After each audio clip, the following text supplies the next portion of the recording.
Yeah, so we begin. And So, yeah. So, hello everyone. Welcome to another episode of Conversation with Sam.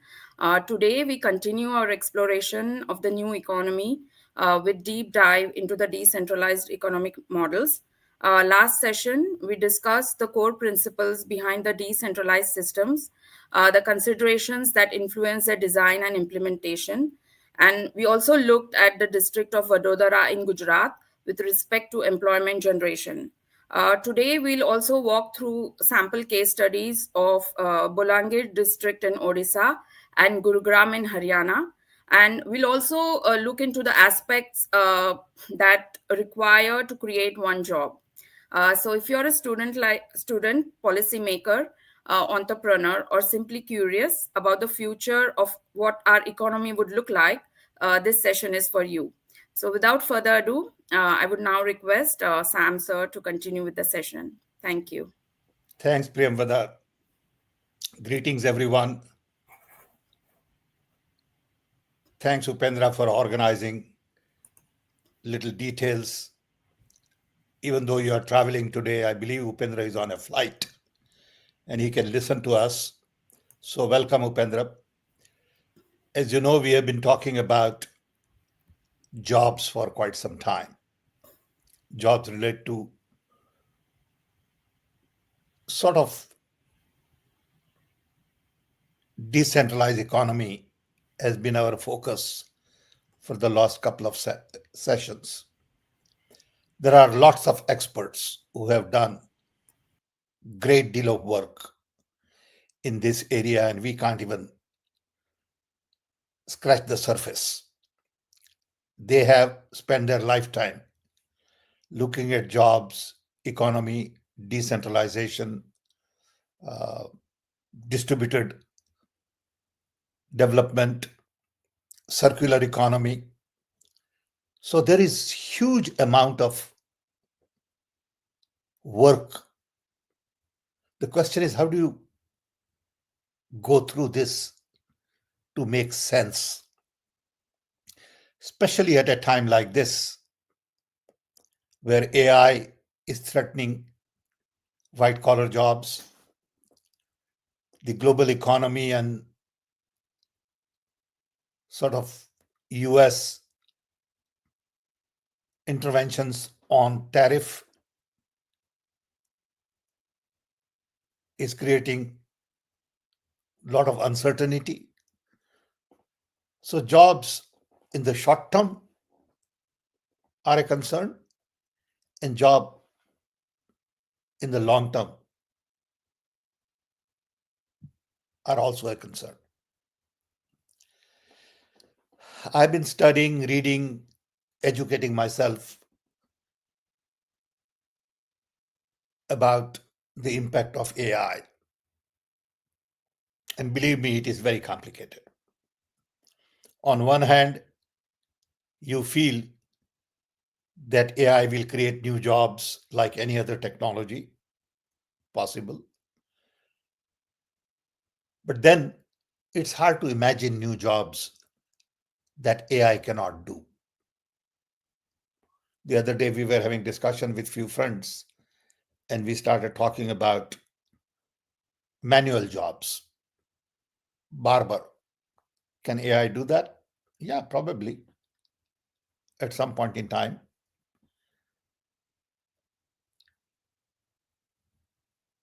Jobs related to health system, nursing. Yeah, AI and robotics together will be able to do some of that. So it's hard to imagine today what AI, automation, robotics, drones, and all of these things together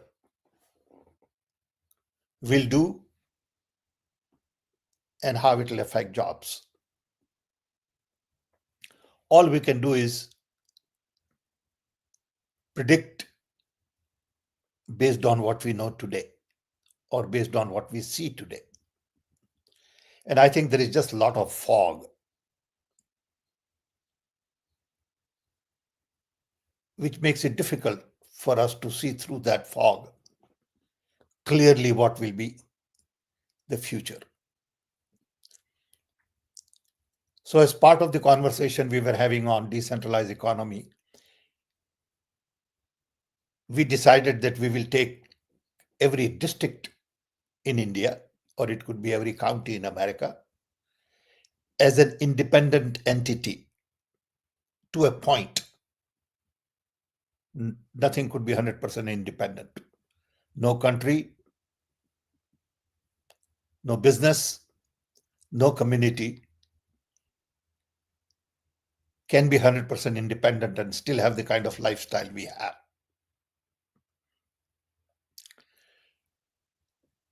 So we said if each district, on an average of 2 million people,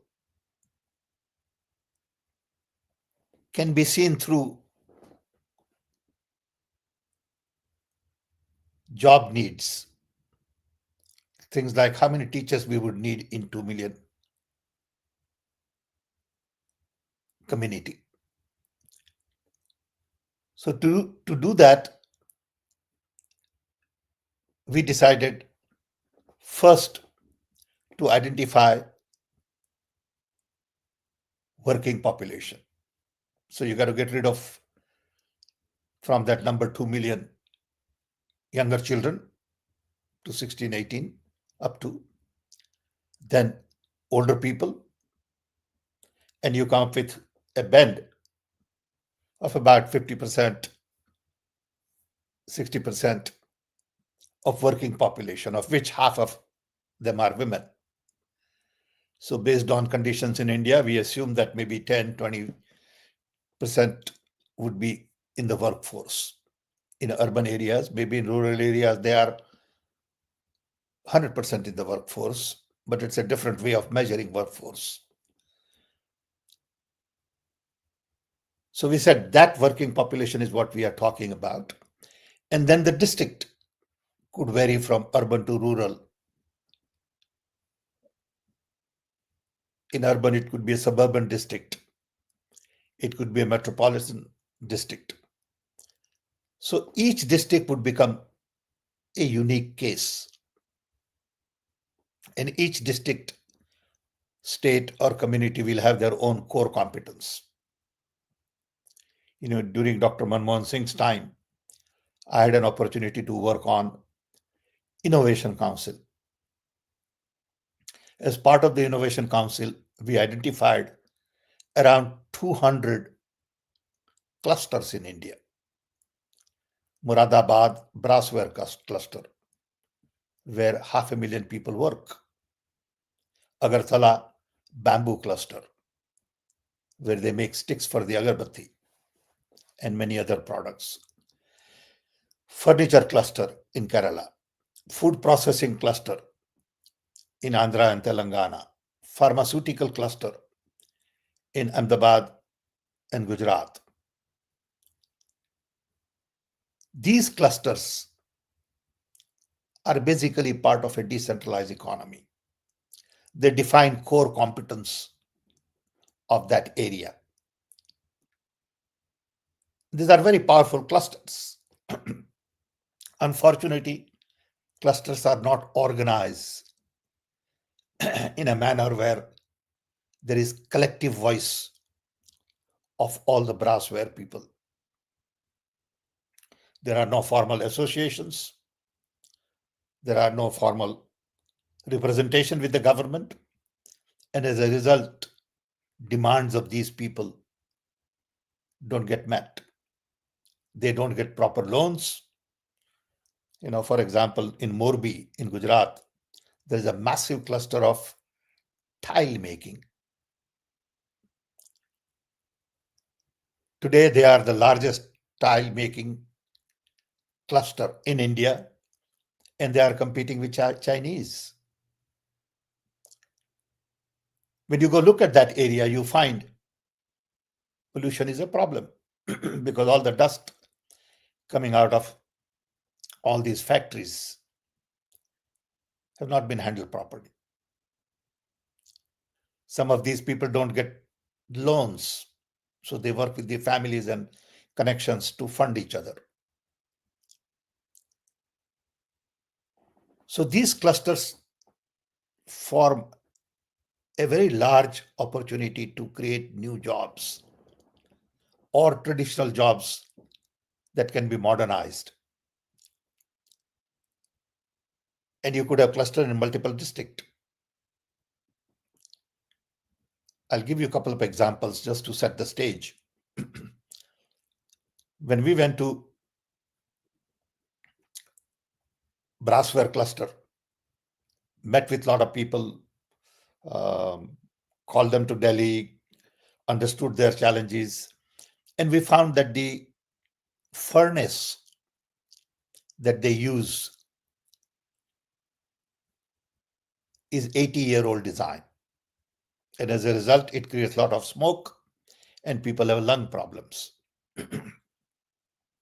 Children coming from school right away go to work to help their parents to polish brassware. So we looked at those two problems. We hired a group of IIT professors to redesign the furnace, which was designed 80 years ago. We installed new furnace, and it was a huge change. We then hired CSIR or requested CSIR to develop liquid that you can wipe brassware with so children don't have to keep on polishing.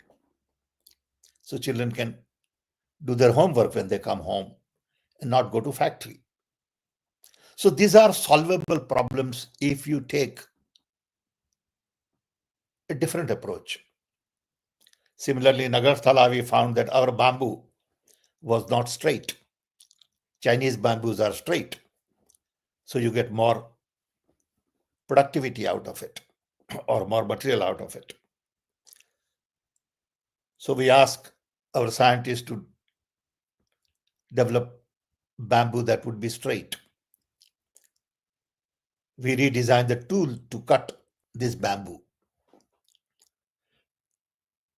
But these things are not discussed at all. No media ever covered any of these things. No community took interest in it because this was mundane, routine thing to do. The reason I'm mentioning is that there are lots of opportunities to solve problems of the clusters, problems of the core competence of a district. So we can't take district as it is. We got to look at their expertise, and then we need to bring new tools and new technology to upgrade their work. Can we bring graphics and new computer tools to traditional artists who do pottery, do a lot of tribal art? So these are the kind of things we need to explore when we talk about employment. So as I said, a lot of people have worked on it. We are just a drop in the ocean of activities going on in this area. But we all need to think through this carefully if we are going to create jobs for large number of people in India. So as part of the conversation, we looked at one district last time called Vadodara. Today we will look at some more districts. Why Vadodara? Because I went to college there and I told Upendra Vadodara, and Upendra said, great idea. Why Balangir? Because I was born in Titlagad, Balangir district. It's a very poor rural area next to Kalahandi, which is one of the poorest districts in the country. And then we took two others more as a sample. We could have taken any other district. There is no logic to justify these four only, but there is some sort of thinking that went behind this, which says, let's select one urban, one rural, one suburban, and one sort of tacky. So the two more districts after Balangir we'll discuss. One is, I believe, Bangalore, tacky, and then Gurgaon. Okay. So let's look at Balangir district. Next. Okay. It is in Western Odisha, 1.6 million people. Normally employable population is 50%. Primary language is Odia, mainly rural, high terrain, lot of forest, very hot area. Titlagat could be the hottest city or hottest town in India. They've broken record many times because there are mountains, and these mountains at one time had a lot of trees. All the trees have been taken away, and it's a bare stone. And when sun hits that stone, it radiates and throws a lot more heat in the area. So the town where I was born in, within a mile, there is a big mountain rock, and you go to that area during summer, it's like going into a furnace. Yeah. There are rivers in the area. Agriculture and forest is the main activity. There is very little industry there, and the only opportunity is really agro-based products. Um, there is some activity. Uh, People tried to produce steel there. I don't think it was a great success. There are people who produce alcohol there, from rice and all. Rice is also a big product there. Next. So this is the overall district profile.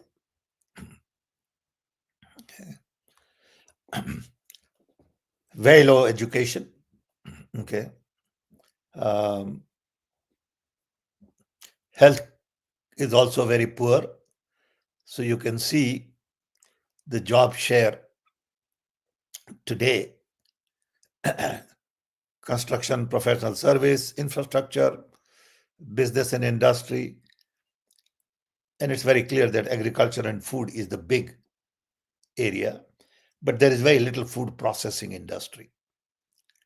There is very little packaging distribution system, though the train structure there is pretty good.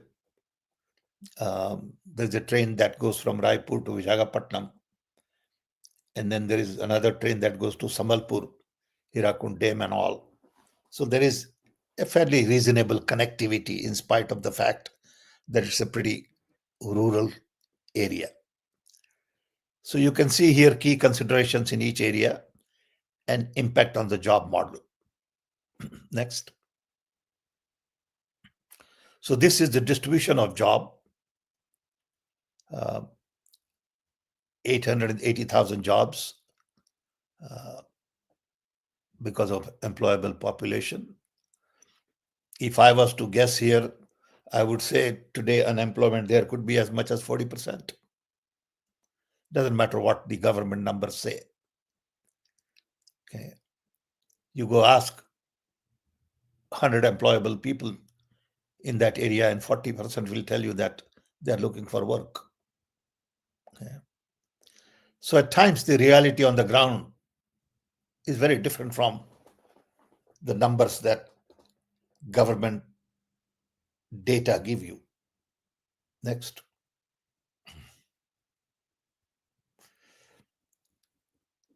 So as you can see from Bolangir,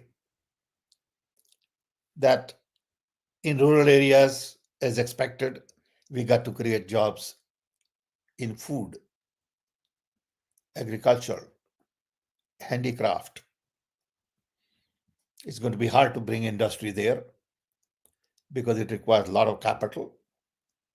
It requires trained manpower,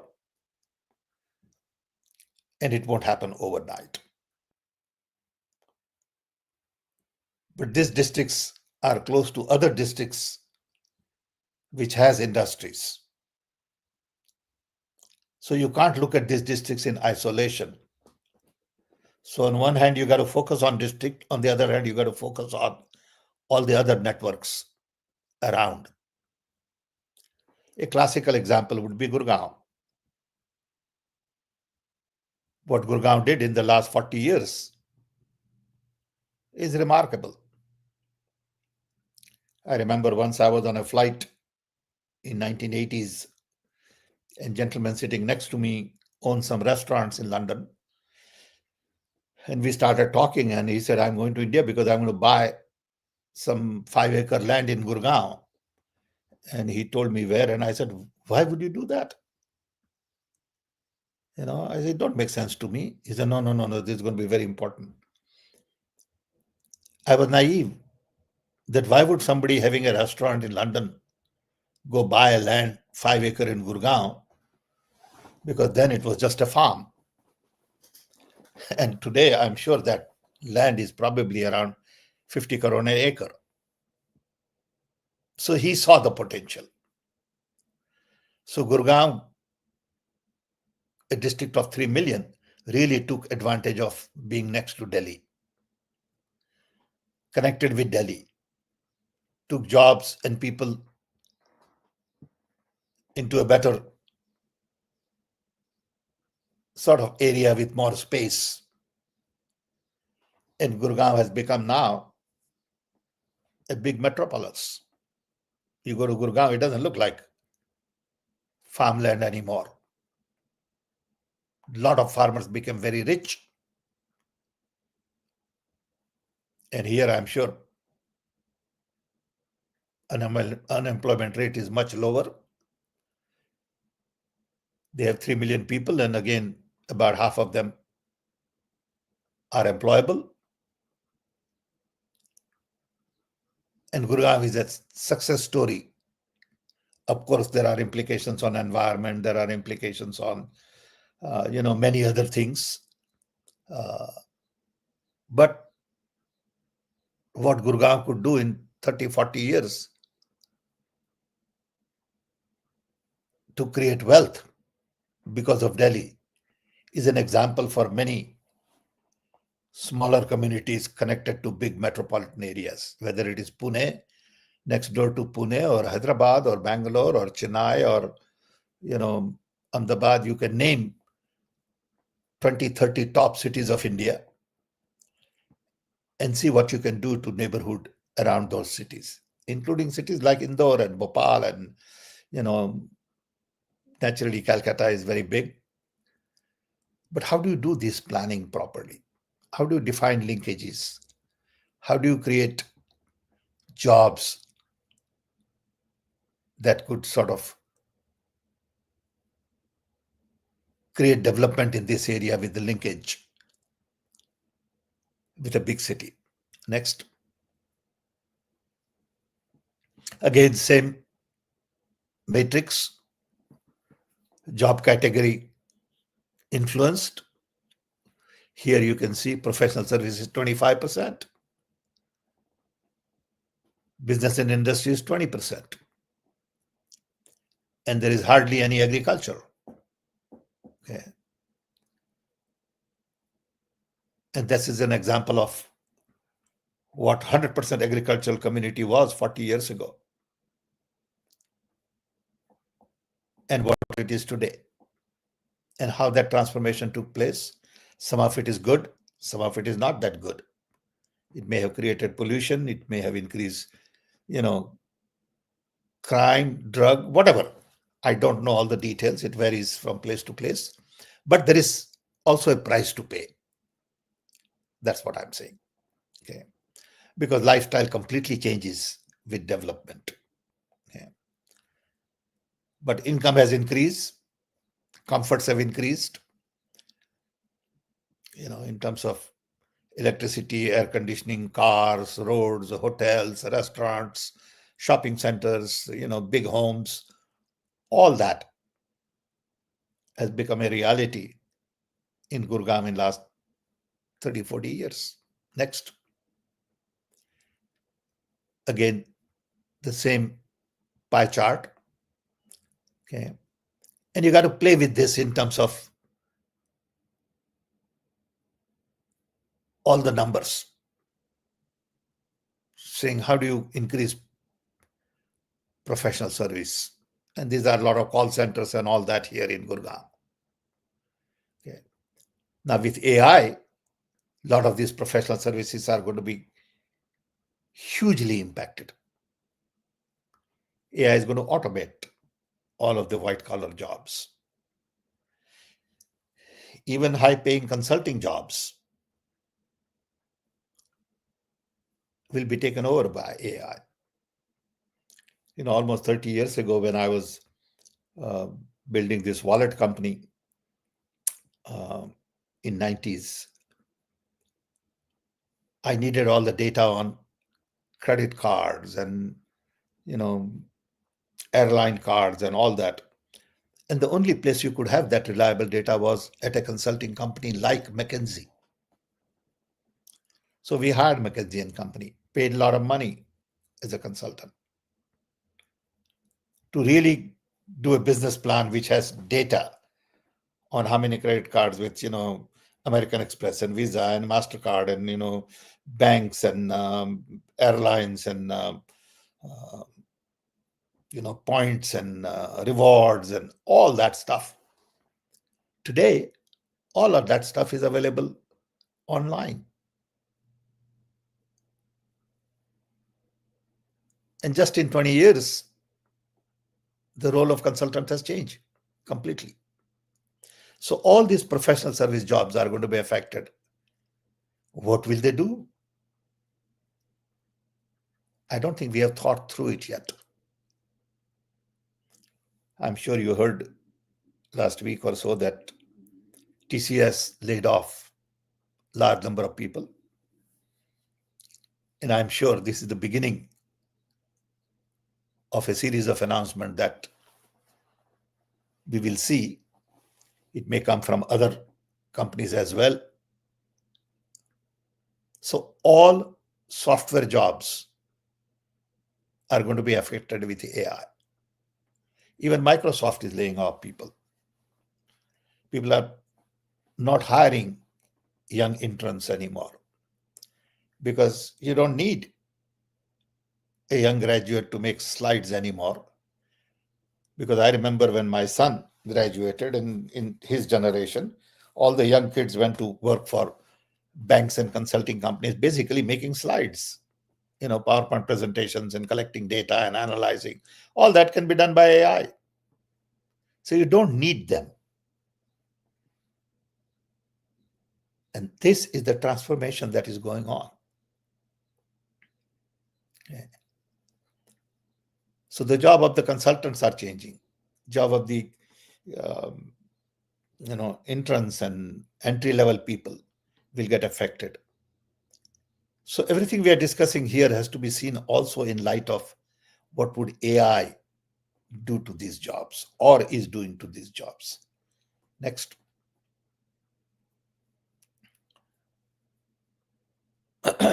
So we then said, how do we create a job?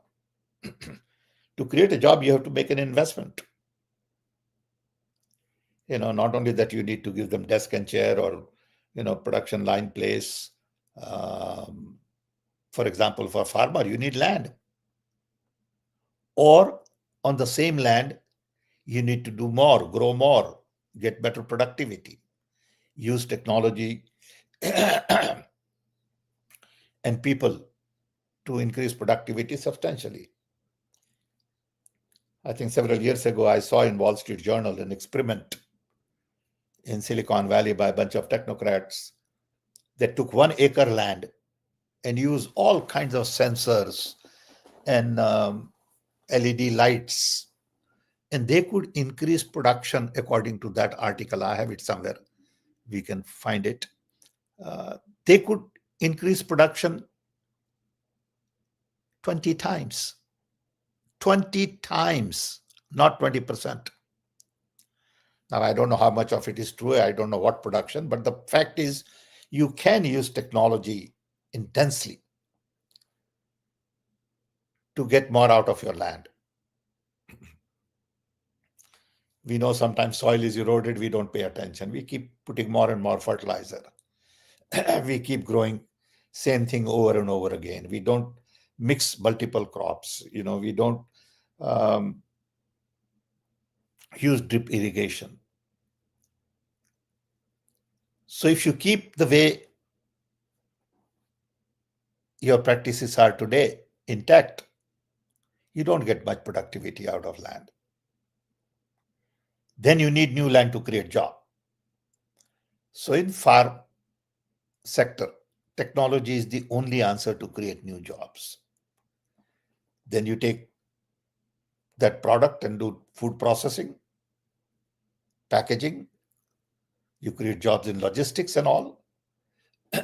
Food related jobs are going to be around.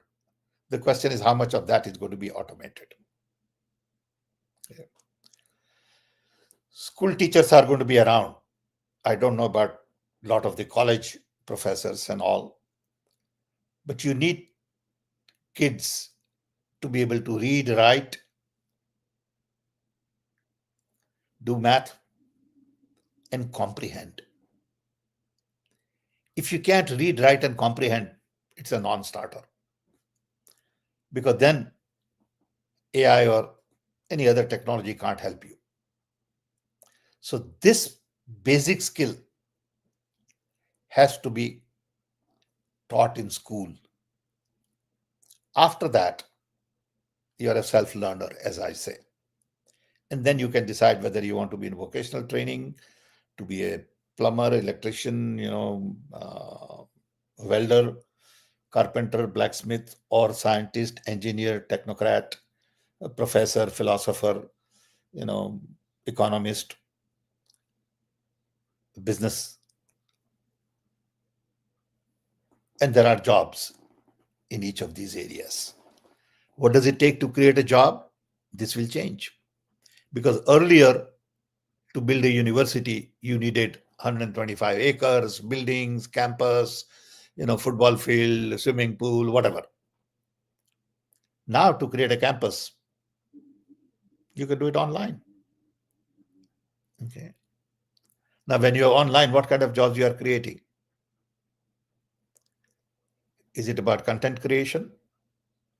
It is about interactions, because you don't need somebody to deliver a lecture.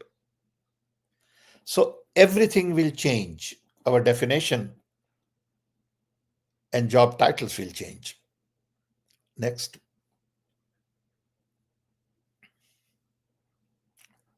Healthcare. These are all the existing jobs. What does it take to create one job? Ultimately, you got to put a number there, saying to create one job for a doctor, you need $1 million or 1 crore, 2 crore rupees, because doctor has to be educated. He's given license, takes so many years of practice. As opposed to Anganwadi, she could be given 3 months of training and she is ready to work. Okay. So each of these categories will require different investment. I know from our earlier studies many years ago is that it takes comparatively lower investment to create one job in construction, because construction is required on a massive scale. There is a shortage of housing in America.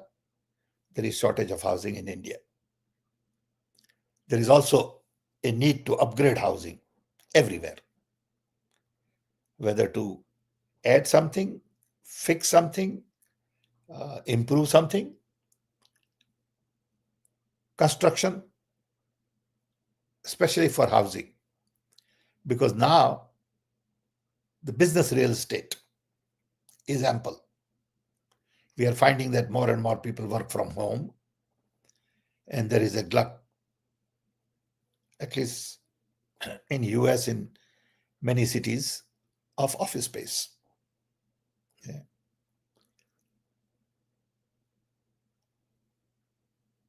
And as a result, more emphasis in the construction would be on the housing. But then it requires all kinds of people in housing industry, from architect to labor to plumber to electrician to mason to program management, welders, you name it. This is just a list as a sample. But in construction, you probably have 40, 50 different types of jobs. And you got to define what would it take to create one job in that area, and who's going to invest to create that job. What will they get out of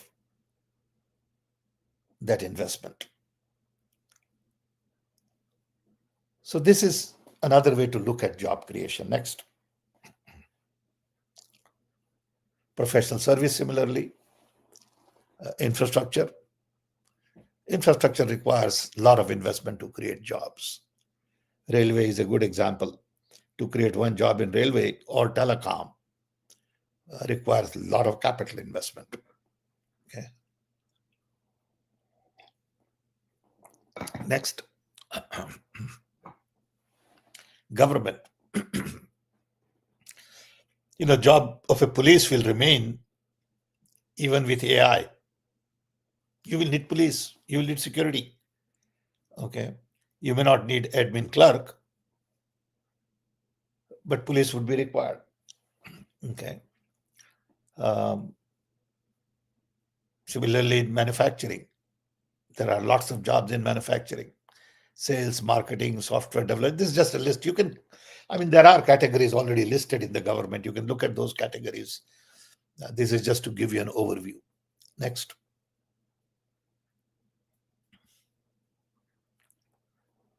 So across all types, you need skill and training. That's an investment. You need seed capital. You need infrastructure. You need technology. And you need support from the community, government. So when you put all of this together, you realize that it takes a lot to create one job. And that job may be temporary and not permanent. That job, if it is construction, it keeps moving from place to place. It doesn't have the kind of security that you would want. So the traditional idea of security at job, especially in countries like Japan, that you could go into a company and you are there for 35, 40 years, that's gone. Doesn't exist anymore. No company is going to hire you for lifetime. Yeah. So for our children and their children, finding job is going to be a challenge. Keeping job is going to be a challenge. And more I think about the future, more I'm convinced that people who have capital will really dictate the job market in the future. So if you don't leave a lot of capital for your children and grandchildren, they will have tough time. This is one way to look at it. Okay. Capital is going to be king. What it says is rich will get richer, unfortunately. And income inequality will continue to increase. How do we address this? We really don't know yet. But it's a big challenge. I hope economists and experts have a better answer to this than people like us. Next. So these are some of the key considerations for the cost model. What kind of skill you need, what kind of capital you need, what kind of infrastructure, licensing, technology. We went through that. And it's complicated. For every job, you need to define all of these things. Next. So this is an average estimate, but I don't know how true is this estimate. Okay. It will vary from district to district. It will vary from country to country. And it will vary from, job to job sometimes. Okay. But roughly, it requires tens of thousands of rupees to create a job. You can't create a job in a vacuum. Okay. Unless it is just a manual job, come and dig something for 1 week or come and cook for 1 month. Okay. Everything else requires investment. Yeah. Next.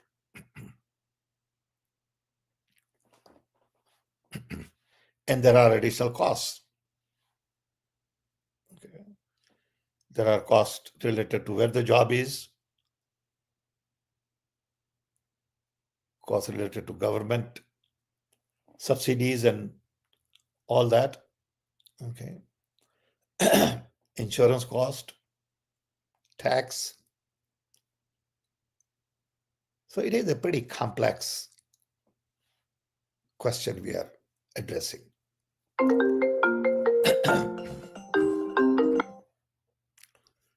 Sorry.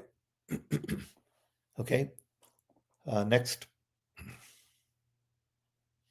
So here is an example of how much it would cost to create one job. You can see professional services 2.5 lakhs. Okay. Again, these numbers are just an indication that you got to go through an exercise like this per district or per your state to get a better feel. Next. The role of location, we talked about that, the cost of living, the infrastructure, the tax, and all that would make a huge difference. Like in US, just to give an idea, if you're in California, there is 12.5% tax. If you're in Florida, that tax is zero. Now, what do you do?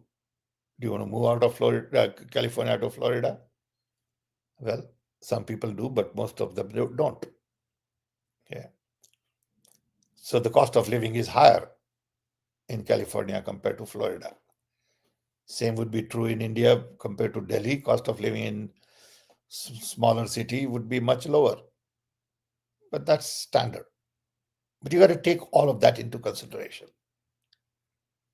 Next.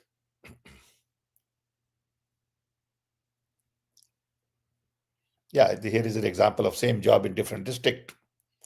In Vadodara district, it may cost 50,000 for electrician, and in Gurgaon it may be 60, and Bangalore it could be 40. Okay. So the message here is it is complicated. There are no set rules. Numbers will vary, and everyone will have to plan locally. I mean, that's the bottom line message. That you got to think local, you got to act local, and at the same time, you got to be global and national. How do you balance that? Would vary from condition to condition, project to project, and it's a very complicated process. Next. Okay, I think we can have some time for conversation. I have a hard stop because I have another meeting again on Zoom. So let's just go through some questions, see what people Thank you. think of it. Thank you, Prema. Yeah. Thank you, sir. So we have a few comments who are like few people, they are agreeing with what you're saying. Before we there is like love, there is Pradipta Pradhan. She's from Odisha. She's agreeing with your analysis about the Bolangir district, which we discussed. Thank you. Uh, in this previous slides, we saw that the jobs for education are just merely 8% in the education sector. And with AI coming into the picture, do you think how we can increase the jobs in these sectors from 8% to double digits, I don't considering. have the answer, but all I can tell you that you need more mentors. We don't have mentor even as a category today. You know, I find everywhere there is a need for mentor because young people think they know it all. They don't need advice from anybody. That's how they have been trained. That you go to school and you get an MBA and you don't need anybody. You know it, everything. I remember Dhirubhai Ambani um, once told Anil was there and Mukesh was there, and he said, that MBA is not about મને બધું આવડી ગયું છે. That is Gujarati, I know it all. Okay. Uh, so I think more mentors at every stage in life is a job category that we haven't yet defined well. Yeah. So also the cost of living, we discussed in this slide, saying that urbanization, like some district, this one job is like Sure. highly paid, while the rest. So how can we bring an equality? Not possible. Not possible. Don't even try. Okay. It's like saying, how can I have the same house price in New York and in, you know, Kansas City? Not possible. So accept There's a, that. yes, sir. Yeah, go ahead, sir. Yeah. Okay. There's a question, like comment from Kiran Kumar. He's saying that Karnataka has a toy making cluster. So how we can uh, replicate it with different districts elsewhere in within India? Very How? good question. Very good idea because every state, every district needs toys for the kids. Okay. And toys don't have to come from China. Okay. Doll doesn't have to come from China. Today, it all comes from China. So, can we make toys locally? Can our toys be different? We played with different kinds of toys. You know, our games were very simple, but very challenging. You don't have to have, you know, computerized game with joystick and all this fancy software to play games. Skill you develop in traditional games by playing with wheel or playing with marbles or playing with little ball is very different. So do you want your kid to be playing games on computer all the time, shoot shoot bang bang, and buy expensive software on game box and all, or you want him to go out and play? Okay, I mean, these are the values you'll have to decide. Okay, today I think pendulum has swung too much on one side. Kids don't play outside. Kids don't know how to communicate well. Kids are all irritated if they don't have their screen time. These are very serious issues in the society. There's before we end, there's a question from JMS Rawat. I'll just share it on the screen. Could we have AI help in the Ayurvedic treatment, because India is considered to be the hub for Ayurveda? So how we can AI would create be a helpful in the research in Ayurveda. Okay, definitely would be helpful in research in Ayurveda. Just to give you an idea, I started a Ayurveda center in India about 35 years ago, along with a friend of mine, Darshan Shankar. Our idea was to document all herbal medicinal plants in India. Uh, we couldn't get any funding from India, so finally we got large amount of funding from Danish government. Today it's a full-fledged university called Transdisciplinary University in Bangalore, and it focuses just on Ayurveda. You get PhD, you get a lot of research going on food, drug, on brain, and they use all the new technology and tools. So if you're interested, Mr. Rawat, you can Google Transdisciplinary University in Bangalore. Vice Chancellor is Darshan Shankar. See if you want to go visit them, talk to them, learn more about it. I'll be happy to facilitate. Thank you. Thank you, sir. Sir, and just before we end, how can we bring more? Because we have 40% of our workforce who is below the age of 25. How can we tap this budding workforce for us to become a superpower in the future? I won't worry about superpower business. The superpower business is bogus. Okay. What superpower?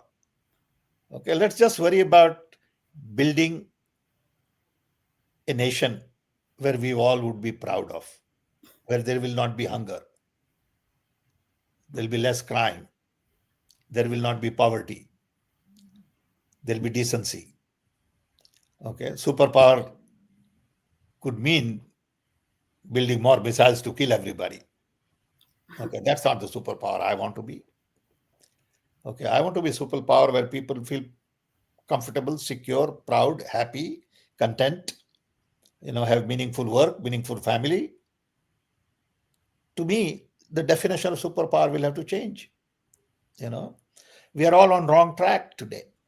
But how do you tell this to everybody? If you say that, they'll get after you, saying you're mad, you're part of a conspiracy theory, you know. But the world is not about wars. The world is not about hate. It is not about all the lies people propagate, you know. So my idea of superpower is very different. Okay. If we can create a society where there is enough work, where our women, our children, our families are secured, safe, where there is comfortable living, everybody doesn't need 10-bedroom home, everybody don't need Ferrari. Okay, that's a wrong way to show off. Okay, if I have wealth, I wouldn't buy a Ferrari, as an example, but that's a personal choice. I'm not saying if you buy that's bad, don't get me wrong. Okay, but the question is, what do we value in life? Do we value material show off, or we value a better neighbor and neighborhood and a peace? So it all depends. you know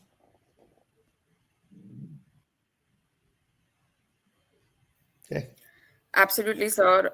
So, on this note, we hope that we'll be able to. This is just a stepping stone in, the creation of our case studies. So, we hope that in the coming sessions, we'll be able to contribute more We and have lot to we better. have lot to talk, and I Lot. want people to be more interactive. I mean, unfortunately, it turns out to be a broadcast, which I don't like, but I also wind up doing it by mistake. Okay, so my apology. You got to make this more interactive.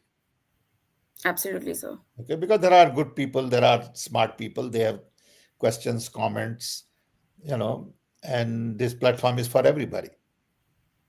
Okay, Absolutely, sir. Yes, sir. We'll try to make it more interactive yeah, in the please, coming sessions, please. and we'll try to tap in more people. There are listeners, we have listeners around 200, 150, Yeah, and they are all giving us positive I feedback. appreciate. I appreciate. Only you keep me going because there is interest. If there is no interest, there is no sense in doing it. Exactly. So I sincerely appreciate your joining, and you give me motivation to do this thing. You energize me. Okay, but I hope it is useful. I hope it is meaningful. You know, and it can only be meaningful if we interact more. Okay. Agreed, sir. Yes, sir. So next time we meet and we come up with a different topic, hopefully we'll be able to do Yeah, yeah. some We have constructive too work. many things to talk about. I'm telling Yeah, you, I can spend a session on friends.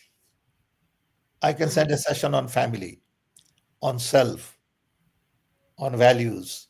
There are so many topics, you know, and I don't need to think about these things. It'll come as we interact. And not that everything I say has value. Don't get me wrong.